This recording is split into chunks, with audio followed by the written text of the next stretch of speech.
الحمد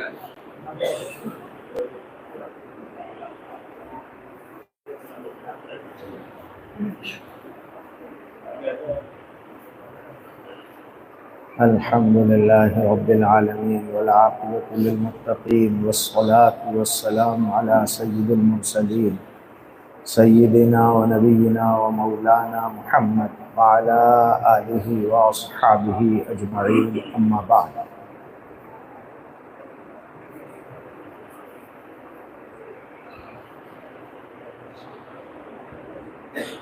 فقد قال الله تعالى في كلامه المجيد: أعوذ بالله من الشيطان الرجيم بسم الله الرحمن الرحيم إنك ميت وإنهم ميتون. صدق الله العظيم.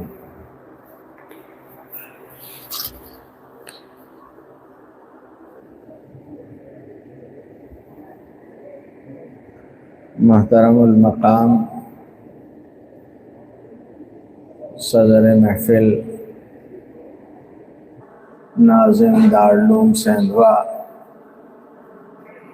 حضرت مولانا یعقوب صاحب ادام اللہ فیوزہم، صدر کمیٹی دارالعلوم سیندوا جناب حاجی اسماعیل صاحب مدظلہ، موقر اساتذہ کرام، محترم علماء، معزز مہمان،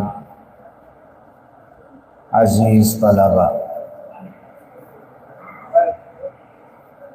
اللہ بزرگ و برتر کا لاکھ لاکھ شکر اور احسان ہے تو انہوں نے ہمیں اپنے حبیب پاک جناب محمد رسول اللہ صلی اللہ علیہ وسلم کو تو خیر حضور کے وارثوں کی ایک ایسی مسلسل جماعت عطا فرمائی ہے جن کی زندگیوں سے سبق لیتے ہوئے یہ امت اپنے اگلے سفر پر گامزن رہتی ہے۔ ہر دور میں اس کو بدلتے ہوئے حالات میں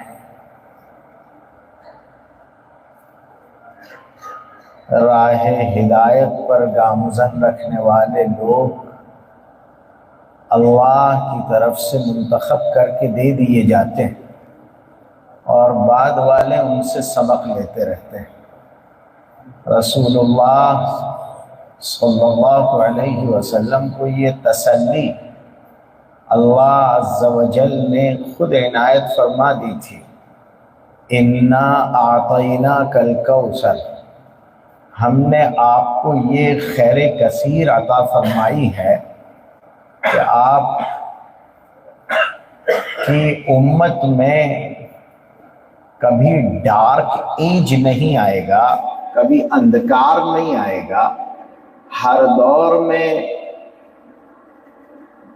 نور نبوت سے مستفاد مشعل ہدایت لے کر حضور کے دین کے متوالے اور دیوانے موجود رہیں گے جو امت کو راہ ہدایت دکھاتے رہیں۔ یہ تسلی خود حضور کو دے دی گئی تھی اور رسول اکرم صلی اللہ علیہ وسلم کے بعد سے یہ پیغام صحابہ کرام کے ذریعے سے چل پڑا کہ لوگ جاتے رہیں گے، جو آتے رہیں گے وہ اس امت کی نیا کو کھینے والے ناخدا بنتے رہیں گے۔ صدیق اکبر نے وفات نبی صلی اللہ علیہ وسلم کے وقت خطبہ دیتے ہوئے صاف صاف فرما دیا تھا، من کان یعبد محمدا فإن محمدا قد مات. ہمیں جو فلسفہ زندگی دیا گیا ہے وہ یہ کہ شخصیات آتی رہیں گی، اپنے حصے کا کام کریں گے اور اپنی ہدایات کا نور ماں بعد کے لوگوں کے لیے پروس کر چلی جائیں گی. بعد میں آنے والے اس روشنی میں اپنی راہیں متعین کریں.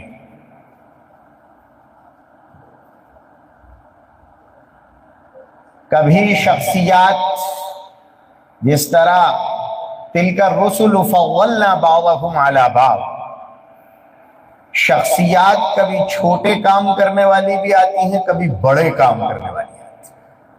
خود رسول اکرم صلی اللہ علیہ وسلم نے ارشاد فرمایا تھا کہ ہر زمانے میں ایسے لوگ آتے رہیں گے اس امت میں من یجدد لہم دینہم، جو دین کی دور حالات زمانے کی تبدیلی کے ساتھ دین کی ترجمانی اس دور اس حالات کی زبان میں اس زمانے کے اعتبار سے زمانے سے استفادہ کرتے ہوئے زبان سے استفادہ کرتے ہوئے اس دور کے لوگوں کی ذہنیت کا مطالعہ کر کے دین کی ترجمانی کرتے رہیں گے. ہر دور میں آتے ہیں. اور چونکہ یہ امت خاتم النبیین کی امت ہے، اس لیے جو آئے گا وہ اپنا کام پورا کر کے جائے گا. یہ ہمارے عقیدے کے خلاف ہے کہ ہم یہ کہہ دیں کہ کوئی وقت سے پہلے چلا گیا، اپنا کام چھوڑ کر چلا گیا. جو آئے گا خاتم النبیین صلی اللہ علیہ وسلم کا امتی ہے. حضور نے جانے سے پہلے فرمایا تھا الا هل بلغت فلیبلغ الشاہد الغائب، میں نے اپنا کام پورا کر دیا، اب جو آج میرے سامنے ہے وہ اپنا کام کریں، وہ میرے پیام کو میرے پیغام کو مجھے دیے گئے اس دین کو جو ابھی تک نہیں آئے ہیں ان تک پہنچانے کا عزم مصمم کریں. یہاں جو بھی رہا ہے، جس کو بھی اللہ عز و جل نے اس امت کی ہدایت کے لیے منتخب کیا ہے، اس کا کام پورا ہوا ہے، اس کے بعد ہی وہ دنیا سے گیا. وہ ایسے لوگ تیار کر کے گیا ہے، وہ راہیں متعین کر کے گیا ہے جن پر دیر تک یہ امت چل سکتی ہے اور چلائی جا سکتی ہے. صدیق اکبر کے خطوط، مسیلمہ کذاب سے جنگ، اسلام میں کسی بھی طرح کی کتربیونت قبول نہیں. اَيُنْقَصُ الدِّينُ وَأَنَا حَيٌّ، اس پیغام کے ساتھ ہے. حضرت عمر کی زندگی فتنوں کے لیے دروازہ بند ہے، توڑا تو جا سکتا ہے، کھولا نہیں جا سکتا. عمر کسی فتنے سے سمجھوتا کر لے، اس عمر کو حضور نے یہ پڑھایا ہی نہیں. جو وہ آیا ہے وہ اپنی ایک شان لے کر آیا ہے اور اپنا ایک مشن لے کر آیا ہے. یہی پیغام صدیق اکبر نے دے دیا تھا کہ من کان یعبد اللہ فإن اللہ حی لا یموت. اگر آپ نے جناب محمد الرسول اللہ صلی اللہ علیہ وسلم سے اللہ کی معرفت حاصل کر لی ہے تو سن لیجئے وہ ہمیشہ رہنے والی ذات ہے، وہ رہے گا، اس کا دین رہے گا، اس کا پیغام رہے گا، اس کی کتاب رہے گی، اس کے نبی کی نبوت رہے گی، یہ ختم ہونے والی چیزیں نہیں ہیں۔ ضرورت ہے جو بڑھ کر اٹھا لے ہاتھ میں مینا اسی کا ہے، ضرورت اس کی ہے کہ قربانیوں کے جذبات کے ساتھ میدان میں اترے اور اس علم علوم نبوت کو اس طرح تھامے کہ جب تک ہم رہیں گے اس علم کو بلند رکھیں گے، اس جذبے کے ساتھ۔ ہمیں اپنے ماضی قریب کے اکابر سے یہی سبق لیتے ہوئے ہمارے کل آنکھیں بند کرنے والے اکابر نظر آتے ہیں۔ مولانا قاری صدیق صاحب رحمۃ اللہ علیہ، مولانا علی میاں صاحب رحمۃ اللہ علیہ، زندگیاں وقف ہیں۔ اسفار دیکھیے اس دور کے ان حالات میں جب کچھ بھی میسر نہیں ہے۔ مولانا عطا اللہ شاہ بخاری رحمۃ اللہ علیہ سے کسی نے پوچھا تھا، حضرت زندگی کیسی گزری ہے؟ فرمایا آدھی ریل میں گزری ہے، آدھی جیل میں گزری ہے۔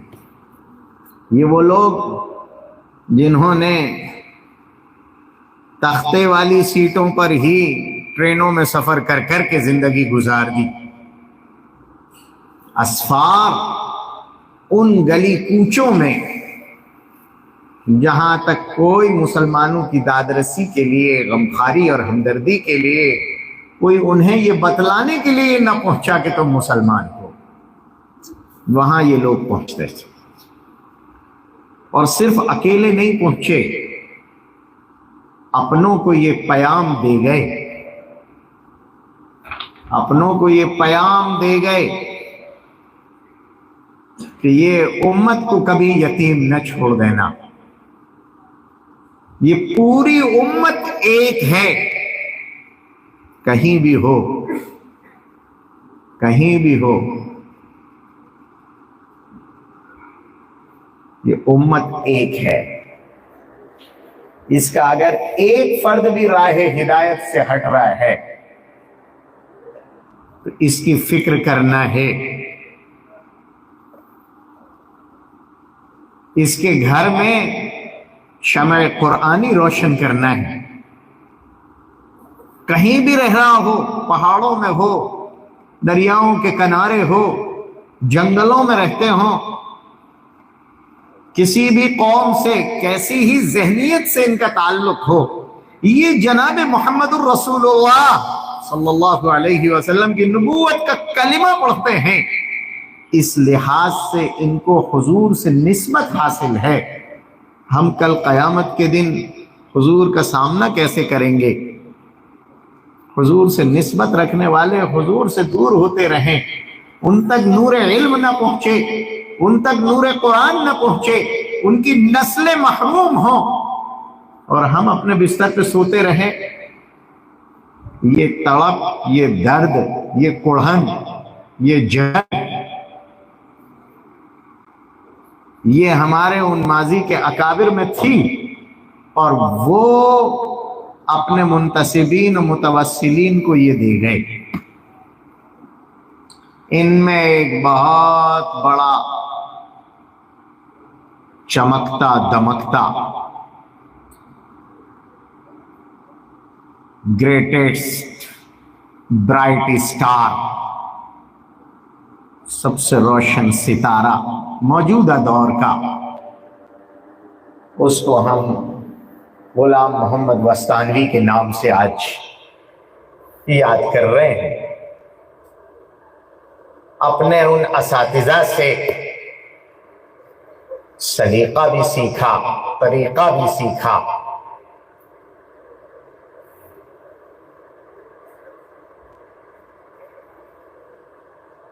سہارنپور کے مشائخ سے صراط مستقیم پر ہمیشہ باقی رہنے کی وصیت ملی، اور حضرت قاری صدیق صاحب رحمۃ اللہ علیہ سے وہ درد اور کوڑھن کے ساتھ دیوانگی کے انداز میں ایک ایک گھر جا کر صدا لگانا، جہاں جہاں مسلمان بسے ہوں وہاں پہنچ کر انہیں ان کی نسبت یاد دلانا، ان سے ان کے بچے اس طرح لینا کہ تمہیں ہم ماہانہ پیسے دیتے رہیں گے، بچے ہمیں دے دو۔ ان کی ختنوں کے کیمپ لگانا، ان بچوں کو مسلمان بنانا۔ میرا تو چونکہ بہت بچپن سے مولانا کی کاوشات کو دیکھنا رہا ہے۔ سن 82 سے وہ عقل کوہ پہنچے تھے اور سن 82 سے میں ترکیسر پہنچا تھا۔ حضرت والد صاحب رحمۃ اللہ علیہ کی خدمت میں ان کا آنا جانا جاری، اور ہر کاوش سے متعلق مشورہ بھی اور خبر بھی۔ تو ختنوں کے کیمپ لگ رہے ہیں، وہ اولیاء کی خوشامدیں ہو رہی ہیں، آخری دم تک داخل کرنے کے لیے مدرسے میں جو بچوں کے اولیاء آ رہے ہیں۔ ایک جگہ وہ بھی تھی جہاں ان کو محسن سمجھا جاتا تھا، ان سے اس انداز میں مکالمہ ہوتا تھا اور اس انداز کا سلوک ان سے کیا جاتا تھا جیسے انہوں نے بچہ دے کر احسان کیا ہے۔ ایک ادارہ وہ بھی تھا، ایک ادارہ وہ بھی تھا، گھوم پھر کر پیسوں کا چندہ تو عام لوگ کرتے آئے ہیں، یہ پرانا مشن ہے حضرت نقوی رحمۃ اللہ علیہ کے زمانے کا، لیکن بچوں کا چندہ کرنا، ان کو مانگ مانگ کر لانا، خوشامدیں کر کر کے بچوں کو لانا، اور پھر ان کی ہر قسم رعایت کرنا۔ جتنی سہولت ہے وہ اپنی جگہ، اور پھر اللہ کے حوالے کر کے اس طرح آنسو بہانا اور راز و نیاز کہ اللہ یہ جنگل میں پڑے ہیں، یہ تیرے نبی کے امتی ہیں، ان کے ماں باپ نے انہیں میرے حوالے کیا ہے، تو ہی ان کی کفالت فرما، ان کی حفاظت فرما۔ یہ زمین میں سوتے ہیں، کیڑے مکوڑوں سے ان کی حفاظت کر، ہر مخلوق کے شر سے ان کو بچا لے، اور انہیں دین کا داعی اور شہدائی بنا کر ان کے علاقے کا انہیں امام بنا دے۔ یہ بلبلانا اور رونا اللہ کی پاک بارگاہ میں اور دعائیں کرنا، اور اللہ عز و جل کے یہاں انہیں قبول کرا لینا، اللہ کے یہاں انہیں قبول کرا لینا، مقبول بنا لینا۔ ولایت صرف اپنی حد تک نہیں، ان معصوموں کو جو کل بھینسیں چرا رہے تھے، جانوروں کے پیچھے ڈنڈے لیے پھر رہے تھے، گالیاں بک رہے تھے، ان کو درود پاک والا، ان کو قرآن والا، ان کو نماز والا، اور صرف نماز پڑھنے والا نہیں، امت کا امام بنانا ہے۔ یہ جہاں سے آئے ہیں وہاں جب جائیں تو یہ سید المرسلین کے وارث بن کر جاتے ہوں صلی اللہ علیہ وسلم، اور اس کے ساتھ ساتھ ان میں سلیقہ ہو بات کرنے کا، لباس کا۔ ابھی میں بیٹھا ہوا تھا اسٹیج پر، دیکھ رہا تھا یہ بچوں کو 2 حصوں میں بانٹ رکھا ہے، سب وسطہ بیٹھے ہوئے ہیں، تپائیاں درمیان میں لگا رکھی ہیں، اسٹیج سجا رکھا ہے۔ میں اپنے دل میں سوچ رہا تھا یہ بھی تو ادھر ہی سے آیا ہے، یہ وہ اپنے مدرسے سے لائے تھے، اور اس سلیقے کو انہوں نے پورے ہندوستان میں پہنچایا۔ علماء کو وقار بھی، عالمانہ انداز بھی، اور طلبہ میں سلیقہ بھی جینے کا، رہنے کا، بولنے چالنے کا، مرتب گفتگو کا، اور وہ بھی ترغیبی نہیں، ترغیبی انداز میں۔ مولانا کا امتیاز یہ رہا ہے کہ مولانا نے مدارس سے ترغیب کی جگہ ترغیب کو رواج دیا ہے، اس کو پروان چڑھایا ہے۔ یہی ترغیبی انداز تو بڑھتے بڑھتے کل ہند مسابقات تک پہنچ گیا۔ ایک طرف عجیب بات ہے کہ یہ بندہ گاؤں سے بچے لاتا تھا اور ان کے روشن مستقبل کے خواب دیکھتا تھا، ان کی صفائی ستھرائی، ان کے بال بنوانا، انہیں غسل کرنا سکھانا، ان کے ناخن کاٹنا سکھانا، ان کی ختنیں کرانا، ان کو کپڑے پہنانا، یہاں سے شروعات ہے۔ اس دور میں وستانوی صاحب کا ایک جملہ لوگوں میں مشہور تھا کہ اگر میرے مدرسے کا پڑھا ہوا بچہ کہیں کسی گاؤں میں اذان دیتا ہے تو میں سمجھوں گا کہ میرے مدرسے کی روٹیاں قبول ہو گئی۔ لیکن یہ ابتدا تھی، لوگ سمجھے کہ یہ گھٹیا درجے کا مدرسہ قائم کر رہا ہے، لیکن وہ جہاں سے اٹھا کر لا رہے تھے ابتدا اسی انداز میں ہوگی کہ اذان والے پہنچیں، تکبیر والے پہنچیں، ابتدائی نماز والے پہنچیں، غسل اور وضو والے پہنچیں۔ لوگ یہ سمجھے تھے ابتدائی دور میں کہ شاید ان کی منزل مقصود یہی ہے، یہیں تک لے جائیں گے۔ لیکن جب ان کی اولادیں آئیں جن کو یہ نور نبی کا ایک چسکا لگ چکا تھا، ایک روشنی پہنچ چکی تھی، پھر ان کی اولادیں جب آئی ہیں تو پھر آپ دیکھیے جانے سے پہلے مؤرخین بھی پیدا کیے، مفسرین بھی پیدا کیے، محدثین بھی پیدا کیے، مصنفین بھی پیدا کیے، مقررین بھی پیدا کیے۔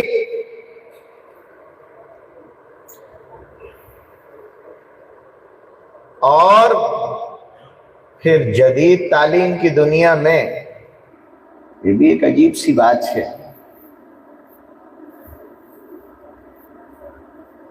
کچھ لوگ مشورہ دیتے ہیں، کچھ لوگ تقریر کر دیتے ہیں، اللہ عز و جل جس کو قبول کرے وہ راہ بنا لیتا ہے۔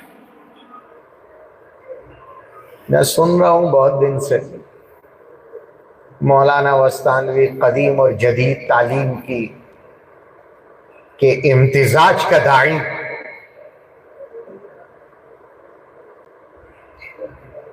مولانا وستانوی نے مدارس کی تعلیم میں یقیناً توسیع کی ہے، اور وہ طلبہ جنہیں عصری زبانیں، موجودہ دور کی زبانیں لکھنا اور بولنا نہیں آتی تھیں، اس سے روشناس کرانے کے لیے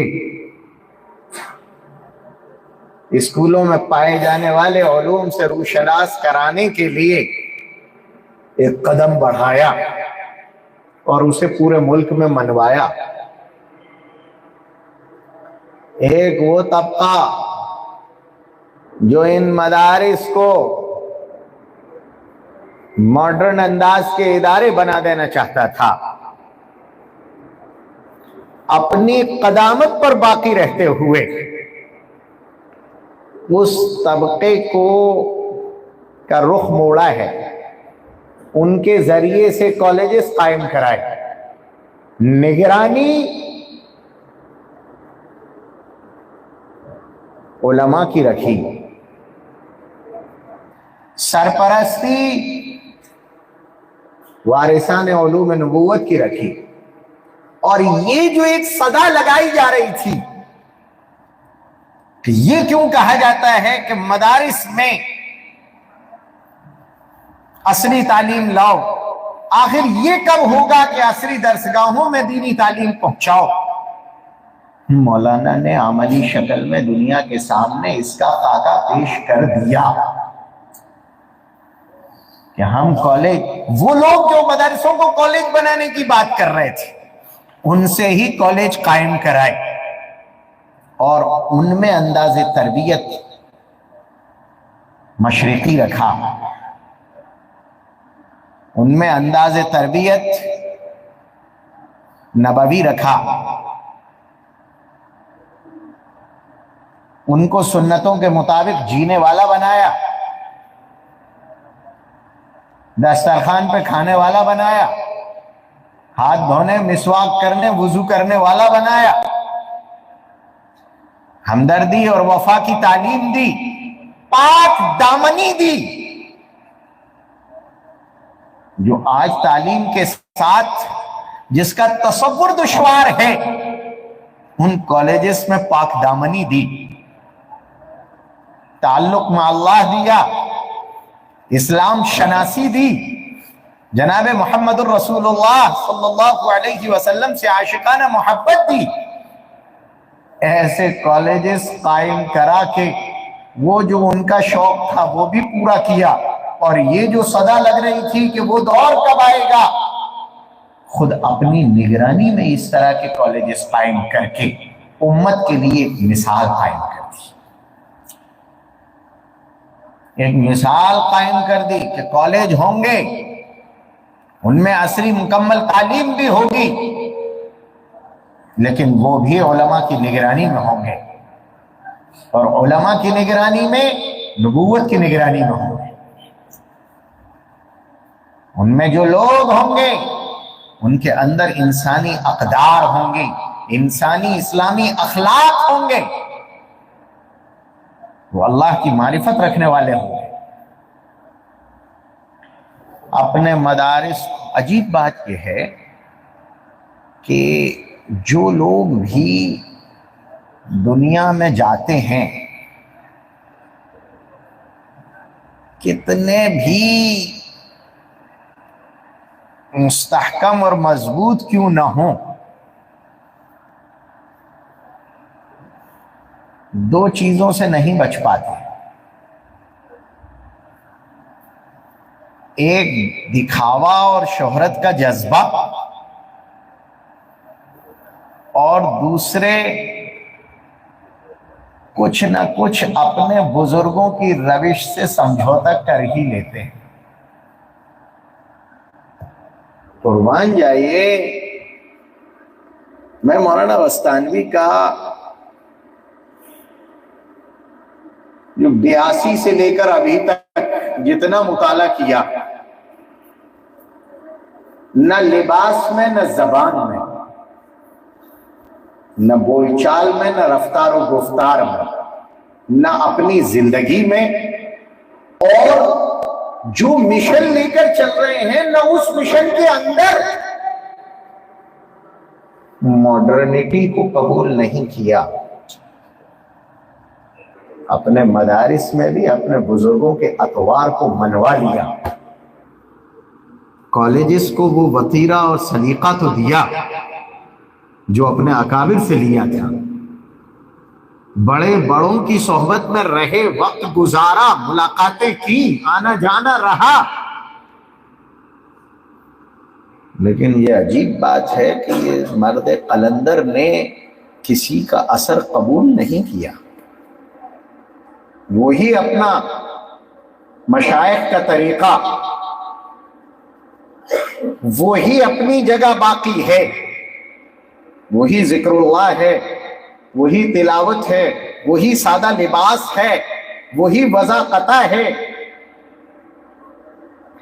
مشن اپنی پہچان بنایا، اپنے مشن کی کوڑھن دوسروں کے دلوں میں اتار دی، لیکن دوسروں کی ماڈرنٹی کو قبول نہ خود نے کیا، نہ اپنے طلبہ کو قبول کرنے دیا۔ اپنا جامعہ ہم منوا کے چھوڑیں گے پورے ملک کے اداروں کے درمیان، ماڈرن ادارے ہوں یا دینی ادارے ہوں، ہم اپنے جامعہ کے مشن کو منوا کے چھوڑیں گے، اپنے طلبہ کو حقیر نہیں سمجھا جانے دیں گے۔ یہ ایک بہت بڑا کمال ہے کسی صاحب انتظام کا کہ وہ 40 سالہ عرصے میں، 40-45 سال کے عرصے میں اپنے ادارے کا لوہا بنوا دے، اور ہر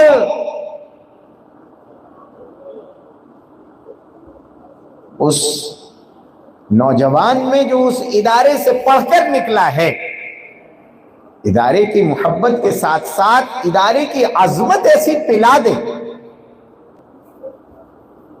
جو لوگ باہر سے آئے ہیں اپنے اپنے اداروں سے آتے ہیں، اور جو اپنے ادارے سے آتا ہے وہ اپنے ادارے پر فخر کرتا آتا ہے، اس کی چیزوں کو باکمال سمجھتا آتا ہے، اس کے اثرات طلبہ پر مرتب ہوتے ہیں۔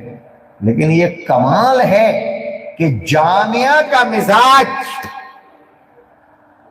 بچے کو اس طرح پلا دیا جائے کہ جو مدرس باہر سے بھی آئے وہ جامعہ کے رنگ میں رنگ جائے، اور وہی رنگ وہ بھی طلبہ کو دے۔ مجال تو ہے کہ کوئی دوسرا رنگ قبول کر لیا جائے، اور ہم اپنی روش اپنے اکابر ہی کی باقی رکھیں۔ اتنے سارے ماڈرن طلبہ آ گئے، ڈائننگ ہال میں ساتھ میں کھانا کھا رہے ہیں، اتنے سارے کالجز کے اسٹوڈنٹس ہیں، مجال تو ہے کہ ان کا اثر علماء پر یا طلبہ پر آ جاتا۔ ہم اپنا نبوی رنگ رکھتے ہیں۔ الفقر فخری، ہماری قلندرانہ زندگی ہی ہماری شان ہے، نبی کی سنتیں ہماری پہچان ہے، ہم اس پر فخر کرتے ہیں، اسی پر خود بھی باقی رہنا، اور اپنے اسٹاف اپنے طلبہ میں وہ ایسا رچا بسا دینا کہ باطل کبھی لالچ بھی نہ کرے۔ یہ مشن سے محبت۔ عمارتیں اپنی جگہ ہیں۔ ایک صاحب نے ایک موقع پر مولانا سے کہا ہوگا کہ حضرت اتنی مسجدیں بن گئیں، ایک دم برجستہ ڈانٹتے ہوئے فرمایا کبھی گننا مت۔ اور شہرت سے اپنے آپ کو، سیاست اور شہرت سے بچانے میں کمال، نہ کسی تنظیم کا نام، ہمارا مشن ہماری تنظیم، ہمارا اپنا دائرہ طے ہے، ہم تعلیم اور رفاہی ہیں، اسی میدان میں کام کرتے ہیں۔ لوگوں کو ایسا لگتا ہے کہ مولانا نے اپنے آپ کو مشہور بھی کیا۔ اگر آپ غور سے دیکھیں تو اس آدمی نے جتنا اپنے آپ کو چھپا کر رکھا پورے ملک کی نظروں سے، اس مقام پر پہنچ کر اپنے کام کو، اپنے مشن کو، اپنے جامعات کو، اپنے مدارس کو اتنا چھپا لینا اور بچا لینا، یہ خود ایک کرامت سے کم نہیں ہے۔ جہاں وہ لوگ موجود ہوں جو آپ کو مشہور کرنے اور شہرت دلانے پر تلے ہیں، ان کو لگام بھی لگا دینا۔ جہاں جہاں جامعات کام کر رہے ہیں خاموش کام ہوتا رہے، نہ خبروں کی زینت بنے۔ خبروں میں جب بھی آ رہا ہے تو بریفنگ آ رہی ہے اور اچیومنٹ آ رہا ہے، اچیومنٹ آتا ہے۔ ڈاکٹر بن گئے تو ایک مرتبہ خبر آ گئی کہ یہ کھیپ نکل گئی، لیکن خاموشی سے کام کرنا، خاص طور سے دینی تعلیم کا اتنی جانفشانی کا کام اتنی خاموشی سے انجام دیتے رہنا، یہ کمال کرامت ہے۔ کبھی مجال تو ہے مین اسٹریم میڈیا میں، کبھی اپنے آپ کو نمایاں کرنے کی یا کام اور کاج کو نمایاں کرنے کی کوشش کی گئی، خاموشی سے جو کام ہوتا ہے وہ بابرکت ہوتا ہے، اس کو نظر بد نہیں لگتی۔ مولانا کو اس کا استحضار ہے قدم قدم پر۔ کبھی شہرت نہیں، اپنا جو اچیومنٹ ہے وہ قوم کے سامنے، وہ بھی اپنی نگرانی اور اپنی بریفنگ سے پیش کر دیا ہے، باقی کچھ خاموش کام جاری ہے۔ جتنے جامعات ہیں سب خاموشی سے اپنا کام کر رہے ہیں۔ جو طلبہ آ رہے ہیں، پروڈکشن مارکیٹ میں آ رہا ہے، امت کے لیے مفید بنتا چلا جا رہا ہے۔ کوئی شہرت نہیں ہے۔ لوگ ایک مشین کسی بیوہ کو دیتے ہیں تو زمانے میں فوٹوگرافی ہوتی ہے اور شہرت ہوتی ہے۔ یہاں جتنا کام ہے ان اجری الا علی اللہ، صرف اللہ کے لیے ہو رہا ہے، خاموشی کے ساتھ ہو رہا ہے۔ کتنی شادیاں ہو گئی، کتنے سمیلن ہو گئے، کتنے غربا پروری ہو گئی، کتنے سارے رفاہی کام ہو گئے۔ مرنے کے بعد اب لوگ گنتی گن رہے ہیں، لیکن اپنی زندگی میں یہ گنتیاں گنائی نہیں گئیں۔ خاموش کام جاری ہے، اور اس کے ساتھ تعلق مع اللہ، اور تعلق مع اللہ بھی ایسا، ہم اپنے والد کے ساتھ رہے پوری زندگی، 14 سال تو ایسے ساتھ رہے کہ وہی ہمارے ابا، وہی ہماری اماں، اور نہ کسی سے دوستی کرنے دی، نہ کسی کے ساتھ اٹھنے بیٹھنے دیا، اس طرح وقت گزارا۔ میں نے دیکھا وہ کبھی کسی سے مرعوب نہیں ہوتے تھے اور نہ ہونے دیتے تھے، نہ کسی کی کبھی، لوگوں میں یہ مشہور ہے کہ مولوی ذوالفقار بہت تعریف کرتے تھے، لیکن مولوی ذوالفقار کے یہاں تعریف میں جو اعتدال تھا، کبھی اس سے تجاوز انہوں نے نہیں کیا۔ لیکن مولوی غلام صاحب کے بارے میں نے دیکھا ایک موقع پر، جب یہاں الفلاح مدرسے میں مسابقہ ہو رہا تھا اولمپی اندور میں، مولانا معین اللہ صاحب رحمۃ اللہ علیہ کے مدرسے میں، تب والد صاحب نے مولوی غلام صاحب کے بارے میں ایک جملہ کہا کہ اس نے اپنے تعلق مع اللہ کو اپنی فکروں، اپنے کام اور اپنے مذاق میں چھپا رکھا ہے، ورنہ میں دیکھتا ہوں اس کا قلب جاری ہے۔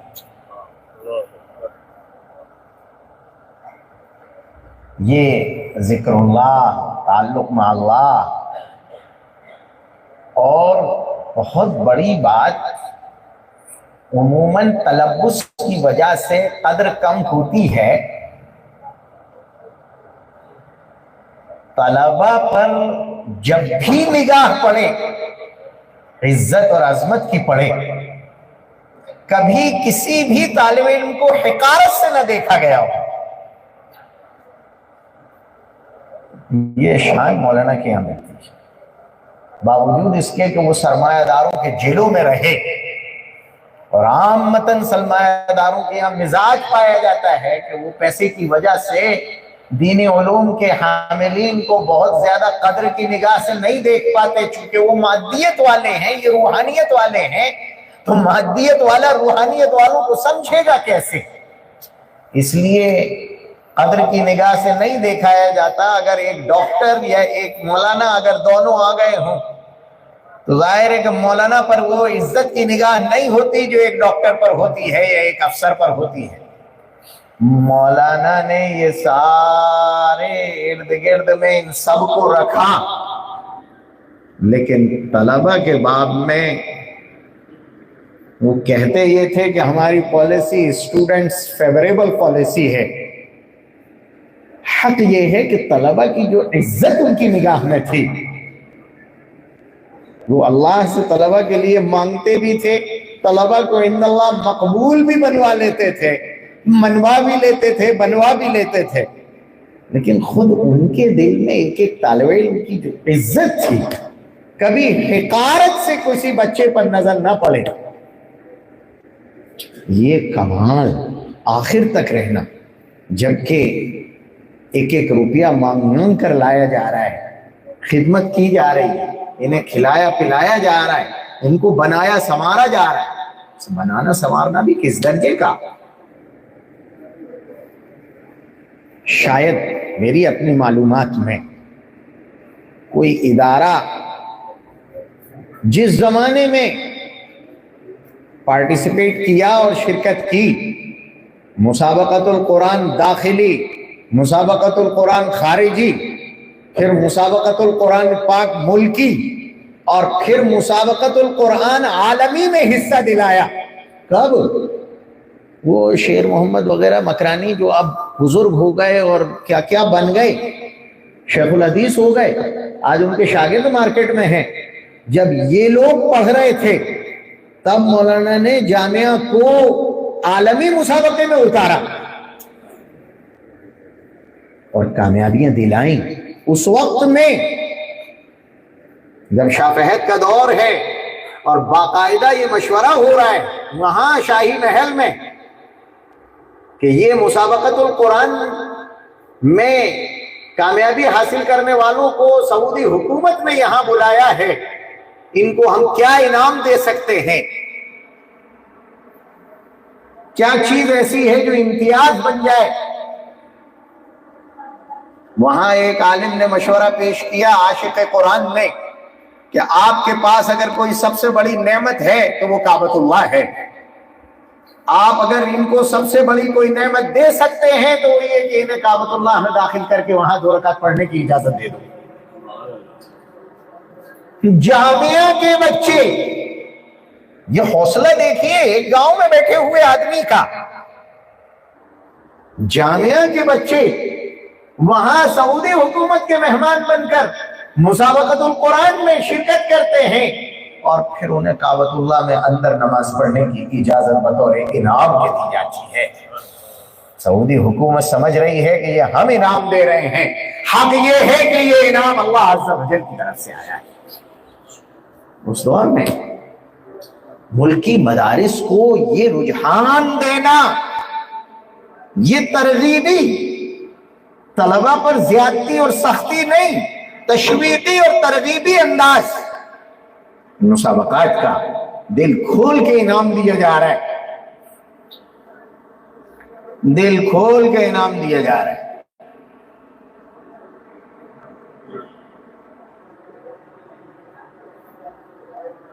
اور اس انعام کے ذریعے سے طلبہ میں ایک شوق پیدا کیا جا رہا ہے، اساتذہ میں شوق پیدا کیا جا رہا ہے، اور اس طرح دیکھیے ایک انقلاب برپا ہوا تجوید قرآنی کا۔ قرآن پاک کو تجوید سے پڑھا جائے، مدارس میں خود میں اس کا معمول بہت زیادہ نہیں، تفسیر، حدیث، فقہ، منطق، نحو، صرف، بلاغت، ان سب پر توجہ ہے، لیکن قرآن پاک کو باقاعدہ بچہ تجوید سے پڑھتا ہو اور ہمارے مصلی اس نبوی رنگ میں رنگے ہوں۔ مولانا قاری احمد اللہ صاحب نے دارالعلوم دیوبند میں جا کر پوچھا تھا کہ بتلائیے جبرائیل امین نے حضور کو جو قرآن سنایا وہ قرآن مرتل تھا یا غیر مرتل؟ اساتذہ کا جواب تھا کہ صاحب مرتل تھا۔ کہ حضور نے جو صحابہ کو سنایا وہ قرآن مرتل تھا یا غیر مرتل؟ کہ مرتل تھا۔ تو کہ قرآن منزل جو ہے وہ قرآن مرتل ہے یا غیر مرتل ہے؟ کہ قرآن منزل جو ہے وہ قرآن مرتل ہے۔ تو پھر یہ بتائیے کہ اگر تجوید سے قرآن نہ پڑھا گیا تو آپ قرآن منزل پڑھ رہے ہیں، غیر منزل قرآن پڑھ رہے ہیں؟ قرآن نے جہاں اس طرح علماء کو قائل کیا، وہیں دوسری طرف مولانا کا انداز دیکھیے، مولانا نے پورے ملک کے مدارس میں قرآن پاک کی تعلیم تجوید کے ساتھ ہو اور اس پر خصوصی توجہ دی جائے، اس کے لیے ایک تشویقی سلسلہ شروع کیا، مسابقات کا، بڑے بڑے انعامات کا۔ تصور نہیں تھا اتنے بڑے انعام دینے کا، جو اتنے بڑے انعامات مولانا نے دینا شروع کیے مدارس سے۔ اس زمانے میں جب سینکڑوں کا انعام بہت بڑا مان لیا جاتا تھا، مولانا اس زمانے میں ہزاروں نہیں لاکھوں تک پہنچ جاتے تھے۔ یہ تشویقی سلسلہ تھا جس نے طلبہ میں ایک شوق پیدا کیا، اور اس طلبہ کے شوق سے مدارس میں ایک شوق جاگا، اور پورے ملک کی انہوں نے ڈاکیومنٹری تیار کروا لی، پورے ملک کے مدارس کی، اور پورے ہندوستان کے مدارس میں قرآن پاک کو تجوید سے پڑھنے کا ایک مشن ان کا کامیاب ہوا، پڑھائے جانے کا۔ اور وہ خود اسی مسابقاتی مشن کے تحت اپنے طلبہ کو لے کر ابتدائی دور میں بیت اللہ میں اندر داخل ہو رہے ہیں اور نماز پڑھ رہے ہیں۔ طلبہ میں یہ حوصلہ اور یہ جذبہ پیدا کر دینا کہ تم کسی سے کم نہیں ہو، حرم کا قاری پڑھے اور ہندوستان کا ایک گاؤں میں بیٹھا ہوا بچہ پڑھے، ہم مقابلے میں اتریں گے اور حرم والے سے ٹکر لیں گے، قرآن سب کے لیے آیا ہے۔ یہ حوصلہ پیدا کر دینا، یہ کوئی چھوٹا کام نہیں تھا، یہ ایک انقلاب تو ہوتا ہے تعمیری، ایک انقلاب مدارس میں ذہنی پیدا کر دیا جائے اتنے بڑے پیمانے پر۔ 20 کروڑ عوام بھی اگر مسلمان ہندوستان میں رہتی ہے تو 20 کروڑ مسلمانوں میں یہ انقلاب پیدا کر دینا، گاؤں گاؤں میں تجوید کے ساتھ قرآن پاک پڑھا جائے، اذانیں درست ہو جائیں، مصلوں کا رنگ بدل جائے، اور قرآن پاک سے یہ شغف پیدا ہو جائے کہ لوگ اپنی مجالس میں قرآن پاک کو سنیں اور سنائیں، قرآن پاک کو یہ مقام قلوب میں مل جائے۔ اس دور افتادہ امت میں جو اب تک قرآن سے بہت بے بہرا رہی ہے، اس میں یہ شغف پیدا ہو جانا، یہ بہت بڑا انقلاب۔ مولانا نے جہاں تعمیری انقلاب پیدا کیے ہیں، مولانا نے فکری انقلاب پیدا کیے، اور فکری انقلاب پیدا کرنے میں خوبی یہ ہے کہ اپنے اکابر کی ڈگر سے سرے منہ انحراف نہیں ہے، ایک بال برابر ہو، نہ سوچ میں نہ فکر میں۔ اتنا سب پیسہ امت پر خرچ ہو رہا ہے، لیکن اپنا انداز قلندرانہ باقی رکھنا، ایک سوچ اور فکر کہ ہم اکیلے ترقی نہ کریں، ہم پورے ملک میں مدارس نہیں بنا سکیں گے، لیکن پورے ملک کے مدارس کو اپنا مشن دے سکیں گے۔ اس کے لیے عجیب انداز ہے، ہر مدرسے کو پیسہ جو آ جائے اسے پیسے دو، آپ اپنے یہاں بیت الخلا بنوا لو، آپ اپنے یہاں مسجد بنوائیے، آپ اپنے یہاں عمارت بنوائیے، آپ اپنے یہاں مہمان خانہ بنوائیے، لیکن تعلیم سدھار دیجیے، معیار بلند کیجیے۔ دوسروں کی یہ فکر، اپنے یہاں کی ضروریات بڑھتی چلی جا رہی ہیں، اس کے باوجود دوسروں کی ضرور وَيُؤْثِرُونَ عَلَىٰ أَنفُسِهِمْ وَلَوْ كَانَ بِهِمْ خَصَاصَةٌ، کروڑوں کے پروجیکٹ اپنے یہاں کے ہیں، لیکن اس کے باوجود دوسرے مدارس، یہ ابھی سنایا نہیں جا رہا تھا کہ ہمارا دارالقرآن قدیم بھی، جدید بھی، دارالحدیث بھی، دارالطلبہ بھی، مسجد بھی، یہ سب رہین منت ہے۔ میں نے ایک مرتبہ مولانا سے عرض کیا، مولانا سب جگہ کام کرتے ہو، ہمارے ایم پی میں کیوں نہیں کرتے؟ یہیں سیندوا میں بیٹھے تھے، فرمانے لگے بیٹا ایم پی والوں کو کام کرنے کا شوق نہیں ہے، صدر سیکرٹری بننے کا شوق رہتا ہے، بس یہ لوگ کام کرنا نہیں چاہتے۔ لیکن مولانا نے یہاں بھی کام کر کے دکھایا۔ مجھے یاد ہے میں جب یہاں تدریس کے لیے پہلی بار آیا تھا، مولوی یعقوب صاحب نے مجھے کہا کہ مولوی غلام نے تجھے بھیجا ہوگا، میرے پاس کوئی خبر نہیں۔ اب میں ایک دم گھبرا گیا کہ یہ کیا ہوا۔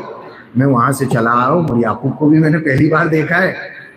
اب یہ ایک دم سیندوا نیا بارڈر یہاں کا، میں ادھر کا ایم پی کا، بالکل ادھر والا بارڈر بھنڈ مرینا گوالیر کا، اور ایک ایم پی کا یہ والا بارڈر سیندوا کا، یہ بالکل دو کنارے ہیں، پوری لمبائی کھنچ جاتی ہے۔ تو میں اس کنارے کا، یہ اس کنارے پر، مولانا کہہ رہے ہیں میرے پاس کوئی خبر نہیں ہے۔ یہ تو میں ریفوجی اور شرنارتھی بن گیا، میں کیا کروں۔ دوسرے ہی دن مفتی ابوالکلام صاحب آئے تھے، انہیں جانا تھا وہاں عقل کوا، وہ نورانی قاعدے کا مدرس لینے جا رہے تھے، ان کے ساتھ مولانا نے مجھے یہاں سے بھیج دیا کہ تو جا وہیں سے لیٹر لے کر آ۔ چلا گیا میں وہاں۔ اس وقت میں کوئی مولوی محمد تھے، اب تو وہ نہ معلوم کتنے سال کے ہو گئے ہوں گے، پتلے سے تھے کوئی، وہ بالا گھاٹ کا دورہ کر کے آئے تھے، اور وہ وہاں بیٹھے اسی مجلس میں مولانا کو رپورٹنگ کر رہے تھے کہ اس علاقے میں ضرورت بہت ہے، امت بہت پیاسی ہے، جہالت بہت زیادہ ہے، لیکن وہاں بدعات کا غلبہ ہے، ہم اپنے نام سے کام نہیں کر سکیں گے۔ مولانا نے فرمایا وہاں ہم اسکول کے نام پر کام شروع کریں گے۔ اور پھر بالا گھاٹ میں جامعہ قائم ہوا، پھر بات آگے بڑھی تو سڈنی میں قائم کیا، پھر اور آگے بڑھے تو اب تو ساگر میں بہت بڑا پروجیکٹ قائم ہو گیا۔ ادھر دارالعلوم سیندوا کو 40 سال سرپرستی کی، دارالعلوم کو دارالعلوم بنا کے چھوڑا، پورا دارالعلوم بنا کے چھوڑا۔ جب دنیا سے، اس جہان سے گئے ہیں تو علماء کا پروڈکشن شروع ہو چکا۔ اس کے بعد مولانا کو جب دیا گیا تھا، کبھی عربی سوم سے اوپر سیندوا نہیں جا سکا، لوگ اس کے بارے میں کہتے تھے یہ اوپر چڑھتا ہے اور نیچے گر جاتا ہے۔ کئی بار ہم اسے دیکھ چکے ہیں کہ یہ چڑھتا ہے اور گر جاتا ہے، لیکن اللہ عز و جل غریق رحمت کرے اس مرد قلندر کو، اس نے اس اٹھنے گرنے والے بچے کو جب گود میں لیا ہے تو پورا حتی اذا بلغ اشدہ پہنچا کے چھوڑا ہے۔ 40 سال کا بڈھا کر کے چھوڑا، اور اس 40 سال کے بوڑھے کو 39 سال کا تجربے کار محتمم دے کے چھوڑا۔ 40 سال مولانا نے نگرانی فرمائی اور 39 سال کا نگر محتمم ہے۔ ایک ہی آدمی کو 39 سال اس ایم پی میں ناقدری کے اس ماحول اور اس ماحول میں اپنی پوری جوانی نہیں، پوری زندگی قربان کرنے کا جذبہ دے دینا، وطن ہی بدل جائے۔ یہ مولانا کا اپنا انداز رہا۔ ایم پی کے نام سے ان کی باتیں کھل جاتی تھی، اور اس علاقے کی دینی زبوحالی، دنیاوی بھی دینی کیا، زبوحالی کی وجہ سے مولانا نے ہمیشہ اس علاقے پر ترس کھایا ہے۔ مولوی رضوان ہردہ مجھے سنا رہے تھے کہ ہم داخلے کے لیے پہنچے کب؟ شوال کی 27 تاریخ کو، کہ وہاں تو ہارٹ اٹھ چکی تھی، وہاں کون داخلہ کر رہا تھا 27 تاریخ کو؟ کہ لوگوں نے کہا کہ دیکھو اب داخلے کے کوئی چانس تو ہے نہیں، لیکن ایک مرتبہ مولانا غلام صاحب سے ملاقات کر لو۔ اب ڈھونڈا کہ بڑے حضرت کہاں ملیں گے، معلوم ہوا کہ سفر میں جانے کی بالکل تیاری ہے۔ جلدی جلدی دوڑے بھاگے پہنچے، جا کر ان کے والد امام تھے ہردہ کی مسجد کے، مہاراشٹر کے رہنے والے تھے، وہاں حضرت سے ملاقات کی کہ کہاں سے آئے ہو؟ کہ حضرت ایم پی سے آئے۔ حضرت نے تھوڑی دیر کا توقف فرمایا، پھر فرمایا کہ بھائی یہ اس علاقے سے آئے ہیں جو دینی اعتبار سے بہت زیادہ پسماندہ ہے، ان کا داخلہ کرنا۔ آج جو علماء کی اتنی بڑی کھیپ ہمیں نظر آتی ہے، اتنی بڑی کھیپ آج ایم پی میں نظر آتی ہے۔ 82 میں جب ہم گجرات نکلا کرتے تھے وہ دور بھی دیکھا ہے۔ آج گلی گلی میں علماء، حفاظ، قراء، اور اب تو سب سے زیادہ مفتی نظر آنے لگے، جدھر دیکھو ادھر مفتی نظر آ رہے۔ یہ جو اتنی بڑی تعداد نظر آ رہی ہے، اس میں مولانا قاری صدیق صاحب رحمۃ اللہ علیہ کی دعائیں، درد، فکر، غم اور مدارس کو قائم کرنے کا مزاج، کوشش اور کاوش، اور مولانا کی سرپرستیوں اور فکروں کو اگر ہم مقام دیں تو بلا کسی مبالغے کے کہا جا سکتا ہے کہ 60% حصہ ان دو شخصیات کی طرف چلا جاتا ہے۔ جتنا بڑا کام ہوا ہے یہ تو ایک صوبے کا ہے، اللہ عز و جل نے جتنا کام لیا، جب جس کا کام پورا ہو جاتا ہے وہ چلا جاتا ہے۔ سیاسی دنیا سے دور اپنے آپ کو بچا بچا کر خاموشی کے ساتھ، نہ کبھی سرمایے کی نمائش ہے نہ ذات کی نمائش ہے، صرف مشن ہے سامنے، اور وہ بھی ہے ایک تعلیم۔ کوئی بھی شہرت والا قریب ہی آئے گا اور سن کر واپس چلا جائے گا، یہ ایک مزاج۔ کسی سے یہ نہیں کہنا کہ پیسہ دے جاؤ، بلکہ یہ کہنا ہے کہ اپنے علاقے میں ایسا قائم کرو۔ اب اگر وہ تڑپ رکھتا ہوگا تو اس کے ذریعے سے کچھ وجود میں آ جائے گا، اور اگر تڑپ نہیں رکھتا ہوگا تو چپ چاپ سے راستے سے گزر جائے گا، ہمیں استعمال نہیں کرے گا۔ اس انداز کے ساتھ جی لینا، نہ کوئی حکومتی مراعات، نہ مرتے دم تک کسی سازش کا شکار ہو پانا، اس دور دجل میں اپنے آپ کو ہر قسمی قید سے بچا کر صرف قرآن پاک کا علم بردار بنا کر رکھنا، یہ بزرگوں کی دعاؤں، اخلاص، للہیت، اللہ کی طرف سے قبولیت، اور ماں باپ کی طرف سے اللہ کے دین کے لیے وقف کر دینے کی سچی نیت۔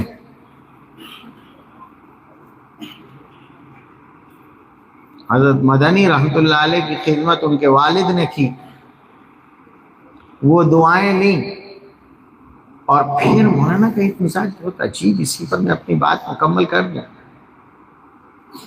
مولانا کو اپنے اساتذہ کے ساتھ جو عقیدت تھی، انہوں نے کبھی بھی اپنے اساتذہ کے سامنے اپنے آپ کو کبھی نہ درشایا نہ خود سمجھا کچھ۔ وہ جو زمانے میں عقل کے محترم بن چکے تھے اور چلا رہے تھے، والد صاحب کی خدمت میں آتے تھے، مذاق بھی ہوتا تھا، لیکن میں دیکھتا تھا رات میں جب سونے لگتے تھے تو والد صاحب کئی مرتبہ کہہ رہے ہیں، بیٹے تو سو جا، تجھے سونا کہاں ملتا ہے، لیکن مولی غلام مچھردانی میں اندر جا کر پیر دبا رہے۔ یہاں پیتم پور میں مسابقہ تھا، اس وقت میں ایک مجلس عصر بعد کی رکھی گئی جس میں مدارس کے ذمہ داروں کو اور علماء کو جمع کیا گیا تھا۔ مسجد میں ہی ہو رہی تھی وہ مجلس، ایک تخت بچھا ہوا تھا، اس کے اوپر کرسی رکھی تھی، پہلا بیان والد صاحب کا ہوا، مولانا تشریف لائے اور تخت پر مولانا بیٹھ گئے، کرسی پر والد صاحب بیٹھے ہوئے بیان کر رہے تھے۔ جب بیان مکمل ہو گیا تو والد صاحب کرسی سے اترے اور تخت پر بیٹھے نہیں، والد صاحب اپنی ضرورت کے لیے چلے گئے، لیکن مولانا اس کرسی پر نہیں بیٹھے، مولانا نے بیان تخت پر بیٹھ کر ہی کیا۔ یہ اپنے اساتذہ کے ساتھ سامنے اپنے آپ کو مٹا دینا اور غایت درجے کی محبت اپنے اساتذہ سے عقیدت کے ساتھ، ہمیشہ اساتذہ کا ذکر خیر. ورنہ طلبہ میں ایک مزاج ہوتا ہے، کچھ نہ کچھ کمزوری ہے. والد صاحب نے لکھا ہے اپنی کتاب میں کہ طالب علم کتاب سمجھے نہ سمجھے مدرس کو ضرور سمجھتا ہے. ہر طالب علم کچھ نہ کچھ سناتا ہی ہے، لیکن مولانا کے یہاں جو ذکر خیر اپنے اساتذہ کا، ہر زمانے میں اتنی محبت اور مشورے کی اتنی اہمیت.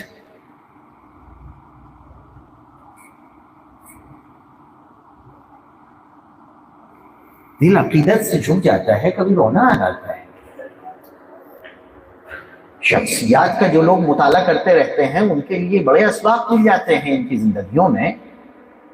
مولانا تشریف لائے، میں رات میں وہاں موجود تھا. والد صاحب کو مولانا نے سنایا مہاراشٹر گورنمنٹ ایک قانون لائی تھی کہ جو ریلیجیس ٹرسٹ ہیں ان کو اوقاف میں شامل کر دیا جائے گا. اس وقت میں ایک آفر آیا مولانا کو کہ آپ کو وقف بورڈ کا چیئرمین بنایا جائے. مولانا کے قریب رہنے والے سیاسی لوگوں نے یہ بات مولانا کو پلا دی، سمجھا دی کہ اس سے آپ کے مشن کو فائدہ ہوگا، وہ سب مدارس کے تحفظ ہو سکے گا، آپ اپنے مشن کو بڑھا سکیں گے، اوقاف کی جائیدادوں سے ان کو فائدہ پہنچایا جا سکے گا، مزید ادارے قائم کیے جا سکیں گے. جو کچھ بھی تھا مولانا کا ایک ذہن بنا ہوا تھا. مولانا تشریف لائے والد صاحب کی خدمت میں، وہاں دیر تک باتیں ہوتی رہی. والد صاحب کا اپنا بات کرنے کا انداز، مولانا کا اپنا مزاحیہ انداز. بہت دیر تک میں یہ استاد و شاگرد کے انداز دیکھتا رہا اور مجھے یہی دیکھنا تھا کہ آخر میں کیا ہوتا ہے. مولانا کو چھوڑنے کے لیے والد صاحب دروازے تک آئے. عموماً ہوتا یہ تھا کہ والد صاحب کسی کو بھی ودا کرنے کے لیے آتے تھے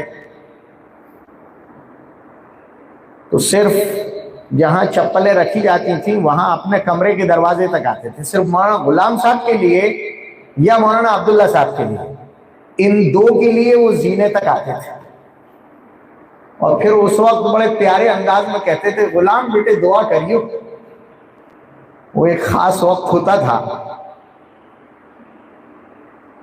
دروازے پر جب پہنچ گئے تب والد صاحب نے مولی غلام سے کہا کہ مولی غلام ٹھیک ہے، اس کا خیال رکھنا کہ اگر کمپٹیشن میں یہ کسی اور کو اتار دے تو پھر تم شریک مت ہونا، تمہارا اپنا ایک مقام ہے جو اللہ نے تمہیں بخشا ہے.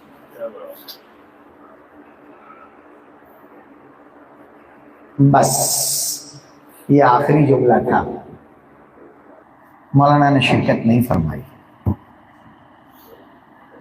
اپنے بڑوں سے اس طرح مشاورت ہر بات کی اور پھر اس مشاورت پر جو مل گیا اس پر اتنی مضبوطی سے عمل. اتنے بڑے بن جانے کے بعد اپنے اساتذہ سے یہ عقیدت اور ان کی زبان سے نکلے ہوئے ان الفاظ کی اتنی قدر، یہ وہ راز ہیں جو ان بڑوں کو بڑا بنا گئے. میں نے عرض کیا تھا کہ انہوں نے اپنے بڑوں سے جو کچھ لیا تھا وہ جو ہمارے سامنے پیش کیا، ایک سبق عدم مرعوبیت کا، کسی سے مرعوب نہ ہونا، ایک سبق اپنے اکابر کی روش پر جینا اور اسی پر مر جانا. ان کے ہاتھ میں ہاتھ دیا ہے، بیعت کی ہے، ہم رسول اللہ والے ہیں، وہی رہیں گے. ہمارے یہاں شرک گوارا نہیں ہے، نہ تہذیبی شرک گوارا ہے، نہ زبانی شرک گوارا ہے، نہ اپنے مشن میں شرک گوارا ہے. ہم موحد ہیں، موحد رہیں گے، دوسروں کو اپنے مشن سے متاثر کرنے کا درد بھی ہو اور کڑھن اور فکر اتنی ہو کہ کوئی کتنا ہی بڑا آ جائے وہ ہم سے ہمارے مشن کے باب میں درد اور فکر لے کر جائے، ہمیں متاثر کر کے نہ جائے۔ یہ ایک سبق ہے اساتذہ کے ساتھ ایسی عقیدت، محبت اور عظمت، اور اپنے انہی بڑوں کو اپنے لیے مفید تر سمجھ کر۔ مولانا قاری صدیق صاحب رحمۃ اللہ علیہ تشریف لائے ایک مرتبہ ترکیسر، انہوں نے ایک جملہ عجیب فرمایا تھا۔ انہوں نے فرمایا تھا کہ دیکھو، جب تم دسترخوان پہ بیٹھو تو یہ سمجھو کہ آج میں بادشاہ بھی ہوتا تو مجھے یہی رزق ملنے والا تھا، اور جن اساتذہ کے سامنے تم زانوئے تلمس طے کر رہے ہو